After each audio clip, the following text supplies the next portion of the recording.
I think many of you want to know who am I. I have met as many of you as I could over the last 2 days, shook many hands, but many people don't know me. I'm new to the ICANN community.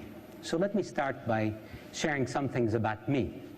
Of course, I have watched with a smile the newspaper reports over the last 2 days since my announcement. The Lebanese claim a Lebanese is now leading ICANN. The Egyptians have an Egyptian is heading ICANN. In the US, an American is heading ICANN. So I'm watching all of this, and you might be saying, who is this guy?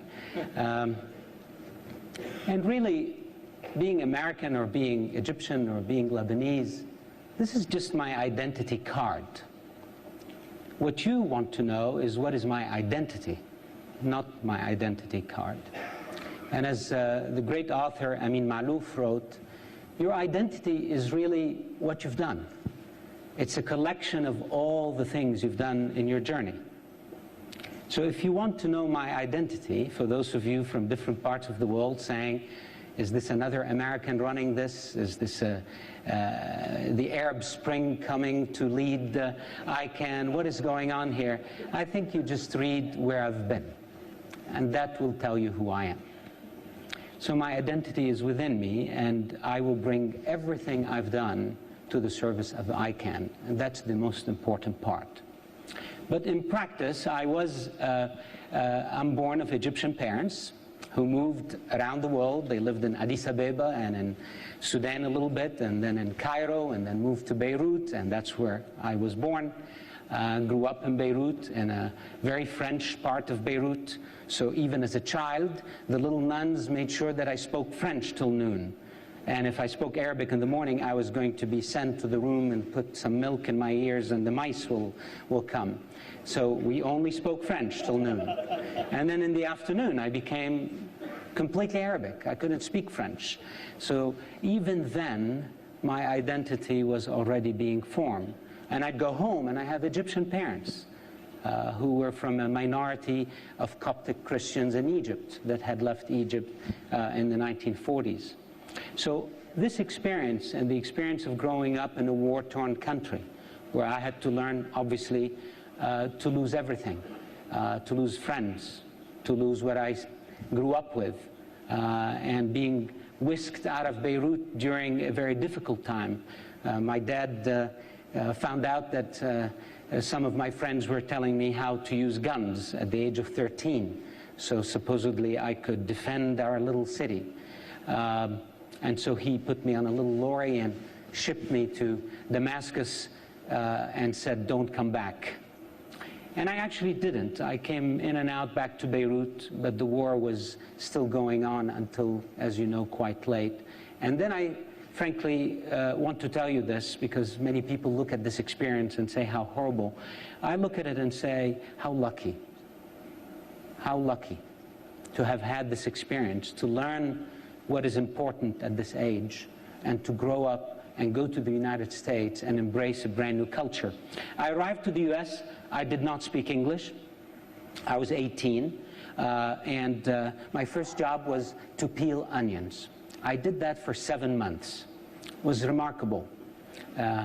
Tried to do that for 3 days. It's painful, but it taught me many things. And I did go to school to learn English at the time, and grew from that experience to learn of the generosity of the world. An alone young man in a place of linguistic limitations, grow up, and so many people supporting me, so many people helping me. I was talking yesterday to someone here who used to be at Bell Labs, a place I stopped by along the way, and I shared with her how AT&T covered all my expenses to go to Stanford University, and paid my salary while I was there, and didn't ask me to come back and work for them. They said, you know, just go do the right thing. And when you finish and you gain this knowledge, use it well. This is remarkable. This is the generosity that I will bring, and I have brought to every endeavor that I took. And I think this community has been nothing but generous to the world. What you give the world in the internet is an amazing gift. I mentioned in the press conference that the internet has been at the basis of every success I made in business. And I've never had anyone show up at my door say, oh, we enabled your last business, we need a percentage of what you did. We enabled this next business you're about to build. No one asked me for anything. My mother, who's 87 and living with me, had never used a typewriter all her life. We got her an iPad. And she now is connected to all the people that she has left from Addis Ababa all the way to Los Angeles, over 50 years, all enabled by the internet. This great gift of watching today in Cairo, my fellow Egyptians celebrate a new president, enabled by the great power of the internet that was available to them to tell the world what they're feeling. These are all gifts. They're gifts. And we cannot, frankly, overblow this, but it is critical and it is important and it must remain the way it is, a gift to all people. It is the greatest public gift. And lastly, I want to mention something. Along my little journey, I had the privilege in 1998 to start RosettaNet. For those of you who are not familiar with RosettaNet, RosettaNet was a multi-stakeholder standards body. I didn't know the word multi-stakeholder then, but that's what it is. And I brought together the whole IT sector. And if any of you here have tried to get Oracle, SAP, Microsoft, and IBM and HP to sit around the room and agree on what kind of coffee to have, you'd know that getting 28 of the leading ICT companies in the world to agree on standards that define how their business processes work was not easy. In fact, everyone that I told I'm going to do this told me that I should check my head, that this would not be possible. Within 40 days, the 28 leading companies of the ICT sector worldwide, not just in the US, were sitting around a table and building RosettaNet. And just as a small note here, Rosetta is the stone that was found in Egypt a couple hundred years ago by Napoleon's armies. And for those of you who may have visited the British Museum in London and seen it, you know that the Rosetta Stone has 3 languages on it. And this is very important.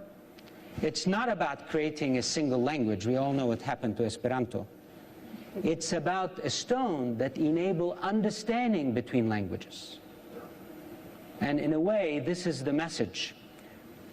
Neither ICANN nor RosettaNet could have imposed any one way to do things and any one country's view of things. It is about an understanding. It is about how we come together to listen to each other and build things together. This is the symbol of the Rosetta Stone. Now, with this, I think I should get back to my notes, otherwise you'll know too much about me. And I want to tell you a little bit more about my values and what drives me. I mentioned this in the press conference, and I'm going to repeat this. I am driven by building consensus. It is the reason I am here today. There is no other reason. I love doing this. Bringing communities that on the face of it could never be brought together to agree on common things is exactly what I strive to do. And I do it not just here, I do it in my community, in my church, and also in my home, in my family. This is what drives me. And I think this is foundational for the multi-stakeholder environment. If we do not start with this, we will only deliver words. We will not do it. And I am all about inclusion. And inclusion starts by stepping out of the organization and looking at it from the outside.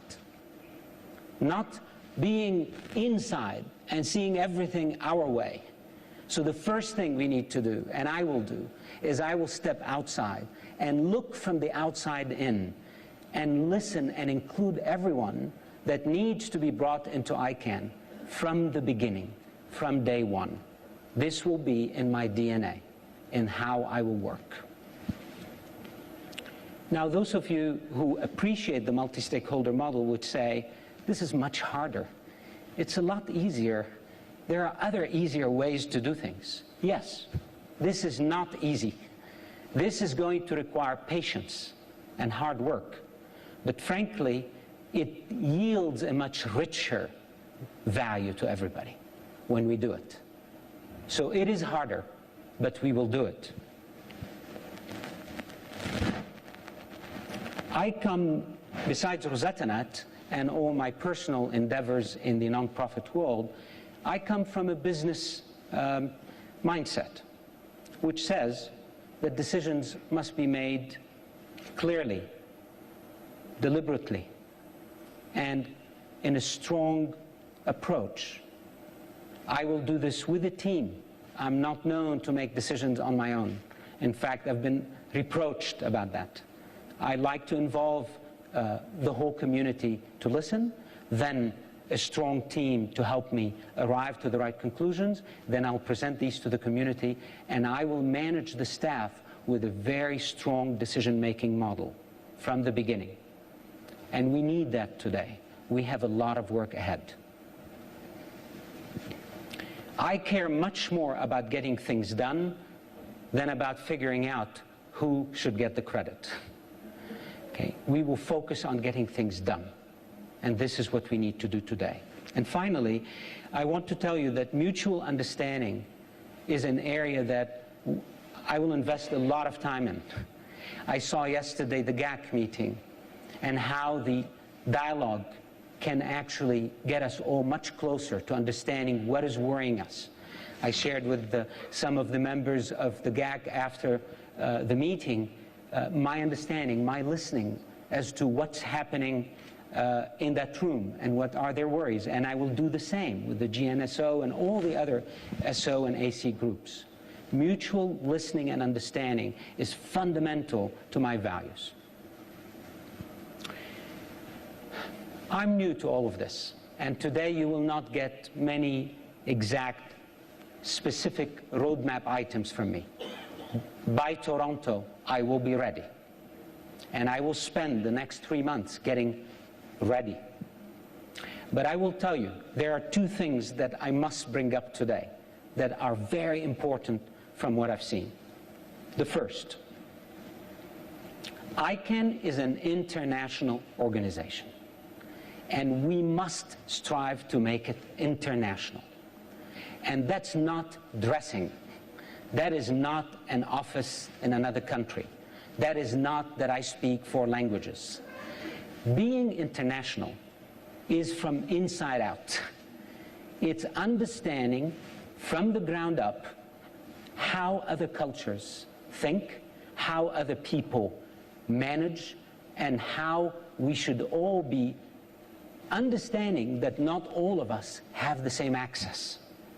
I spent time yesterday with the African delegation, with the Latin American delegation, and I heard them, and I felt their yearning to be reached. And I will spend time doing this. This is important. And I will ensure that our people see it from the inside out as an international endeavor. It's who I am. Just look at my background. Just look at my confused identity, if you may call it, although I don't find it confused. I simply find it broad, and I find it to be encompassing rather than limited to an identity card. And we will do the same at ICANN. So we will integrate everything in our daily work to make it international from day one. Second thing, all the things I could say are meaningless if ICANN does not operate with excellence. It's all meaningless. People, process, systems. Fortunately or unfortunately, I was also trained at IBM and at Bell Labs. You put these things together and you do them calmly, steadfastly, with a lot of precision, and we will deliver. We cannot be expected to do less than the commercial world. we must be expected to do 5 times better, 10 times better than the commercial world. This is critical to who we are. So technical excellence, people excellence, contract management excellence. I didn't learn that, frankly, till I got to IBM, when I found out that the contract management department is larger than the contract making department. And I said, why? They said, because most people don't manage their contracts. We got to spend time managing. Now, I know all these things are in place today at ICANN, but ICANN is experiencing a major change and a major expansion. So it's very important that I work with my colleague Akram to scale all these things and to make them happen, and to ensure that no one in the community is doubting the operational quality and excellence of what is being delivered at ICANN every day. Thank you.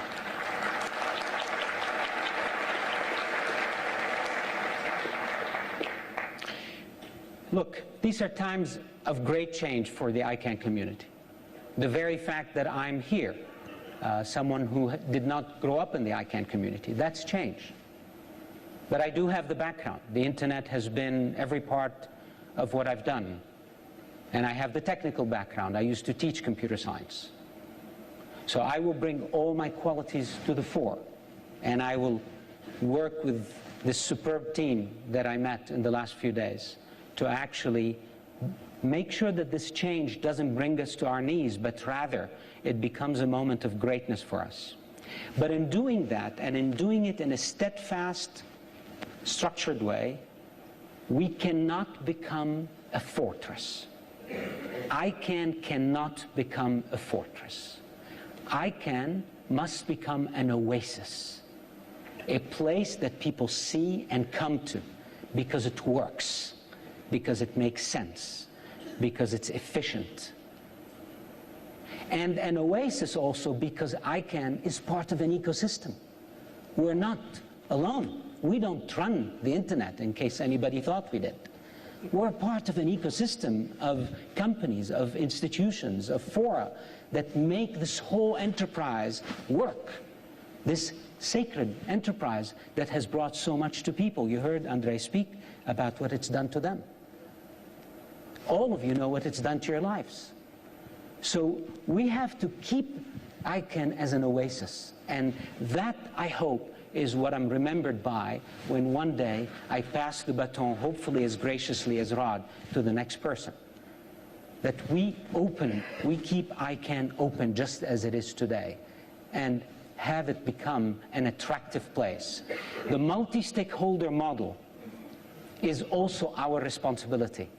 People need to look at it and copy it. We need to be a model of that. Finally, I'd like to really thank the members of the board of directors for their trust in me, for what they've asked me to do here. I will do everything I can to live up to the trust you put in me, every one of you. Thank you. And for those of you who, because Steve was brief with his remarks about the work they did, the amount of rigor that was put in selecting this candidate in front of you is remarkable. Remarkable. The commitment, the passion that the board members put to select me, and I'm very humbled by this, extremely humbled by this. I will approach this role with the same humility every day until we pass the baton to the next leader. Secondly, I want to thank the staff, those I met and those I look forward to meet, for welcoming me. I'm your least. I'm going to be hopefully the one that will help each of you become very successful at what you do. And I know how hard our staff works. And I'll take care of giving you the best environment so that you can grow. And I want to thank Akram for stepping in while I'm trying to wind down some other things. Akram, as many of you know, is a friend, is a colleague. I have the utmost confidence in his ability to do what needs to be done, not just in the next 3 months, but hopefully in the years ahead, while he and I walk step in step to deliver the ICANN you all want. And finally, I want to thank my wife, who's here,